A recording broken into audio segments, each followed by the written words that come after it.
샬롬. 네, 시원한 바람도 불고 우리 9월에 이 귀한 날에, 이 좋은 날에 좀 더 기도하고 우리 말씀 붙잡고 주님께 좀 더 가까이 나가고 믿음의 힘으로 살아가길 원합니다. 하나님께서 주신 말씀 갈라디아서 3장 10절입니다. 갈라디아서 3장 10절.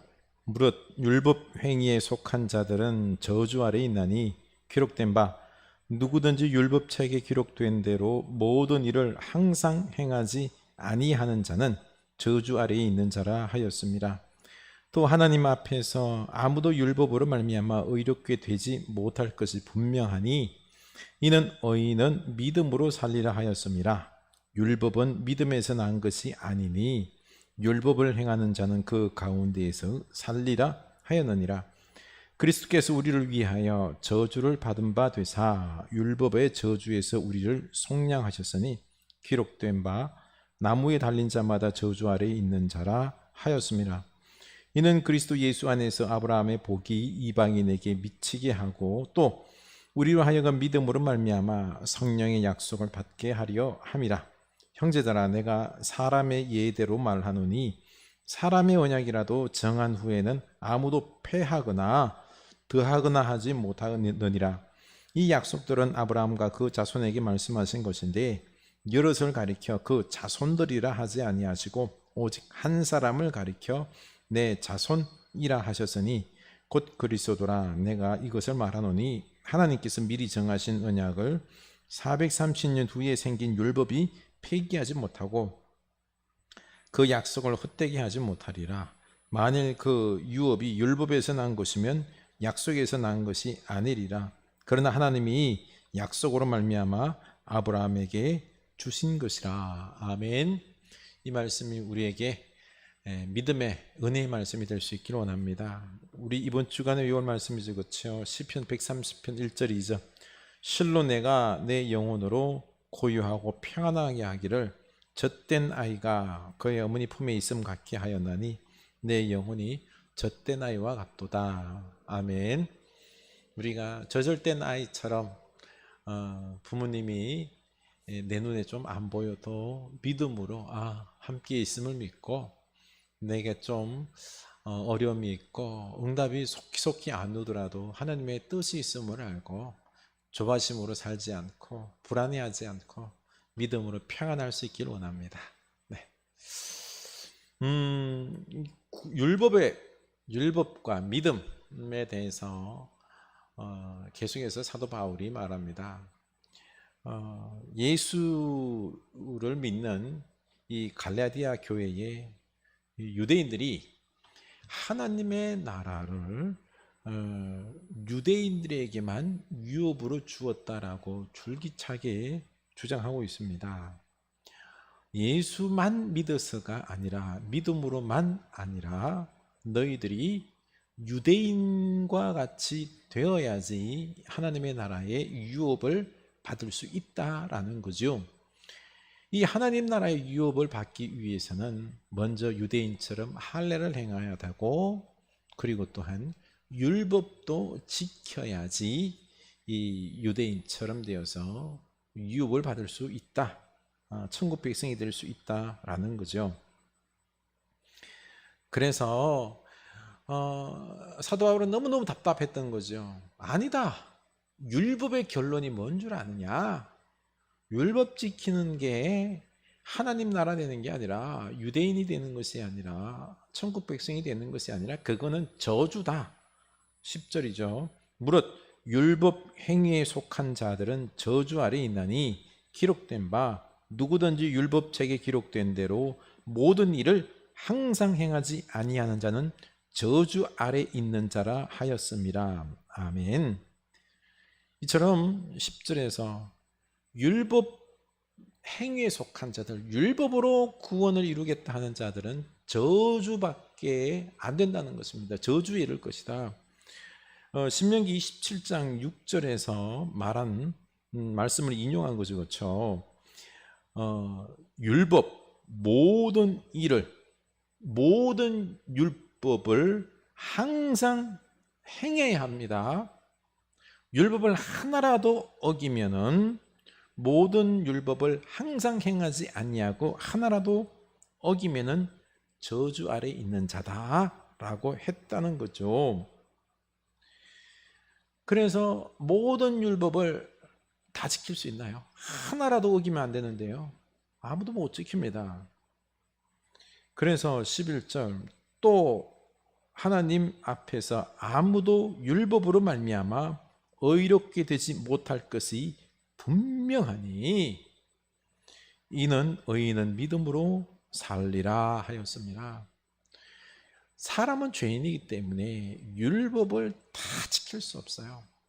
모든 율법을 항상 못 지키니 어떡합니까? 자연히 저주 아래 있을 수밖에 없는 거지요. 그래서 율법으로 의인이 되는 것이 아니라 의인은 믿음으로 살리라 하였다라는 거죠. 그래서 유대인들 율법으로 구원받는 게 아니다. 사도 바울이 지금 막 처절하게 외치는 것입니다. 12절 율법은 믿음에서 난 것이 아니니 율법을 행하는 자는 그 가운데서 살리라 라고 했습니다. 그래 율법 안에서 살아. 율법 안에 살면 어떻게 된다고요? 저주밖에 없다라는 것입니다.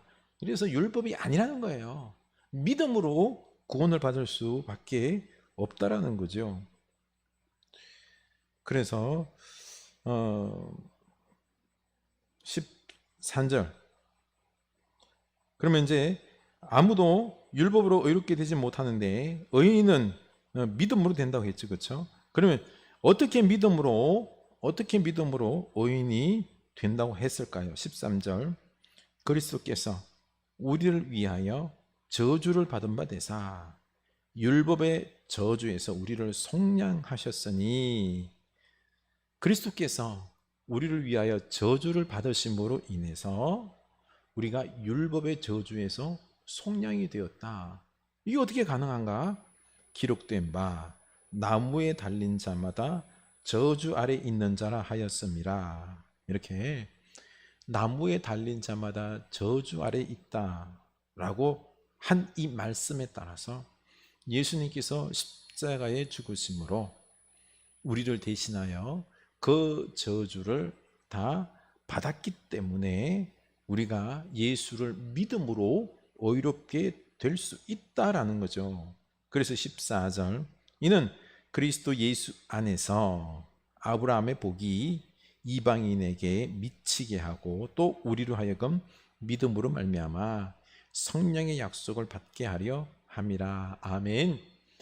이 예수 그리스도가 의인이신 하나님의 아들 되신 예수님께서 나무 아래 있는 자마다 저주받았다. 바로 십자가에서 우리를 대신해서 저주를 받으심으로 말미암아 우리가 이렇게 아브라함의 언약, 복 받게 되었는데요. 유업을 얻게 되었는데요. 천국 백성이 되었는데요. 하나님의 자녀가 되었는데요. 이것이 바로 아브라함에게서 약속된 것이 예수 안에서 이루어졌다라는 것을 의미한다는 것입니다. 또 우리가 이 믿음으로 말미암아 성령의 약속, 이 성령께서 이 의롭게 우리를 만들어 주셨다라는 것입니다. 성령의 약속으로. 이 성령의 약속은 곧 하나님의 약속이죠. 그러고 보니 예수님의 이 십자가에서 우리를 의롭게 하는 것, 예수님 안에서 의롭게 되는 것, 이게 성령의 약속이었고요. 아브라함의 약속이, 아브라함에 주신 그 복이 이방인들에게 이르게 되는 놀라운 축복의 통로였다라는 것입니다. 이 부분에 대해서 다시 한번 아브라함과의 약속을 통해서 어떻게 이 예수 그리스도 안에서 이루어지는지 그 부분에 대해서 또 사도 바울은 좀 더 자세히 설명을 하죠. 15절입니다. 형제들아 내가 사람의 예대로 말하노니 사람의 언약이라도 정한 후에는 아무도 패하거나 더하거나 하지 못하니라. 사람과의 약속 언약도요 함부로 폐하거나 함부로 더하거나 고치지 못한다는 것입니다. 그런데 하나님과 맺은 약속 언약은 절대로 변개 고칠 수 없다라는 거죠. 16절, 이 약속들은 아브라함과 그 자손에게 말씀하신 것인데 바로 아브라함과 그 자손에게 약속을 했다는 거죠. 그렇죠? 그 언약인데 하나님께서 아브라함에게 자손을 통하여 유업을 주시겠다라고 창세기 12장에서 약속을 했습니다. 그런데 그 약속에서 보니까 자손, 아브라함과 그 자손이라고 했는데 여기서 자손은 여럿을 가리키는 자손들이라고 하지 아니하고 오직 한 사람을 가리켜 내 자손이라 하셨더니 곧 그리스도라. 그 자손이라는 단어가 단수지 복수가 아니라는 거예요. 자손들이라 그러면은 너희 유대인들일 수 있겠지만은 자손들이 아니라 자손 단수다. 씨, 아브라함의 자손, 아브라함의 씨, 한 사람. 그 한 사람이 누구냐? 바로 예수 그리스도다라는 것입니다. 이 아브라함을 통하여 주시겠다라고 하는 이 유업, 하나님의 나라, 이 하나님의 백성으로 된 이 유업이, 약속이 유대인들에게 주어진 것이 아니라 사실 그거는 누구요? 자손 단수인 예수 그리스도를 통하여서 유업을 주고 하나님의 자손이 되게 하고 하는 이 약속이다라는 것입니다.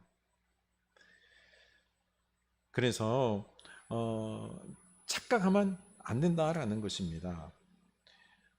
그리스도의 십자가로 구원받는 것과 믿음으로 하나님의 백성이 되는 것은 하나님의 구속의 계획이 그 계획에서 이루어진 것이다라는 것입니다. 임시방편이 아니다라는 것입니다. 그래서 이게 예수 그리스도를 통한 구원이라는 게 율법이 아니라 약속으로, 언약으로, 그 이전에 아브라함과의 약속 속에서 그 자손이 바로 유대인들이 아니라 예수 그리스도 한 분이다라는 것입니다. 한 분을 통하여서 이 약속이, 천국의 유업이 하나님의 자손이 되는 그 약속이 이루어졌다라는 것입니다. 그러니 너희들은 착각하면 안 된다는 것입니다. 유대인들이라고 착각하지 말라는 거죠. 너희들이 말하는 율법으로 구원받는다라고 하는데 아니다. 그 율법은 430년 후에 나타났다. 17절, 내가 이것을 말하노니 하나님께서 미리 정하신 언약을 430년 후에 생긴 율법이 폐기하지 못하고 그 약속을 헛되게 하지 못하리라. 아브라함과의 이 언약을, 약속을 먼저 맺고요, 그 다음에 430년 후에 모세에게 율법을 주었습니다. 어떤 게 먼저죠? 아브라함의 언약이 먼저입니다. 그러니 이 율법을 통하여서 이 하나님과 맺은 이 언약, 약속을 폐기하지 못한다는 겁니다. 먼저 약속했기 때문에 하나님께서. 그래서 구원이라는 것은 이 아브라함과의 언약의 약속, 바로 아브라함과 그 자손 예수 그리스도를 통하여서 주어지는 것이 하나님의 원래 목적이었다라는 것입니다. 후에 430년 후에 율법을 통해서 율법이 나온 것이지, 그래서 율법이 이 언약을 폐기할 수 없다는 겁니다. 그래서 너희들이 그 좋아하는 율법, 사실 아브라함의 언약, 이 약속보다 430년 후에 이루어진 것이고 주어진 것이고, 이 율법을 통해서 아까도 봤지만은 구원이 아니라 율법의 결국은 저주다라는 것입니다. 그러니 이 유업, 천국은 율법이 아니다, 약속에서 난 것이다 라는 거죠. 18절, 만일 그 유업이 율법에서 난 것이면 약속에서 난 것이 아니니라. 그러나 하나님의 약속으로 말미암아 아브라함에게 주신 것이라.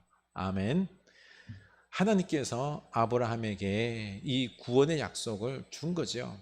아브라함을 통하여. 그리고 또한 그 자손 씨앗 예수 그리스도를 통하여 이 구원의 역사가 이루어질 것이다 라고 미리 약속한 것입니다. 이 약속을 통하여 우리가 구원을 얻는 것이지, 예수님 안에서 그 십자가의 저주에 달리신 예수 그리스도를 통하여서 우리가 구원을 얻는 것이지, 너희들이 율법을 통하여 그걸 다 지켜서 구원받는다? 아니다. 저주밖에 없다. 그러니 유대인들을 향해서 제발 거짓거리 하지 말라는 거죠. 네? 예수 그리스도로 말미암아 구원받는 것, 이게 최고의 방법이고 이 길밖에 없다라는 것입니다. 할례 율법 다 뒤에 일어난 것이다라는 것입니다. 그러니 이 이방인 갈라디아 교회 교인들에게 자꾸 할례 율법을 강요하지 말라는 것입니다. 오직 예수 그리스도만으로 구원받을 수 있다라는 것을 강조하고 있는 것입니다. 우리 이 믿음으로 구원받은 이 예수 그리스도로 구원받는 이 계획은 하나님께서 원초적으로 계획해 놓은 원래 계획입니다. 우리가 이 예수 그리스도를 알므로 축복받은 이 은혜에 감사합시다. 기도합시다. 하나님 아버지, 우리가 예수 그리스도를 믿음으로 구원받습니다. 참 우리가 이 예수님 안에 이루어진 이 놀라운 구원의 계획과 축복, 은혜, 우리가 감사할 수 있게 하여 주시고, 우리가 이걸 믿음으로 받아들임으로 말미암아 예수 안에서 우리가 참 생명 얻음에 감사하고 늘 감사한 마음으로 주님의 말씀을 따라서 우리가 순종하는 우리들 되게 하여 주시옵소서. 내 열심으로 구원을 이루고 내 율법으로 내 의로 뭔가를 이루려고 하는 그런 어리석음과 착각에서 빠져나오게 하시고, 예수 그리스도의 은혜로 우리 구원받았으니 주님께 감사하는 마음으로 주님의 뜻을 따라서 열심히 살아갈 수 있는, 그 사명 감당할 수 있는, 이제 예수님이 말씀하시는 그 말씀을 우리가 소중히 여기며 복음 전하고 사랑하며 섬기며 나누는 이런 복음의 삶을 살아갈 수 있는 우리들 되게 하여 주시옵소서. 천국 백성들, 우리 영원한 하나님 나라를 유업으로 받은 우리들, 이제는 주님께 감사하며 주님께 영광 돌리며 높이 올려드리며 그 말씀에 순종하는 저희들 다 되게 하옵소서.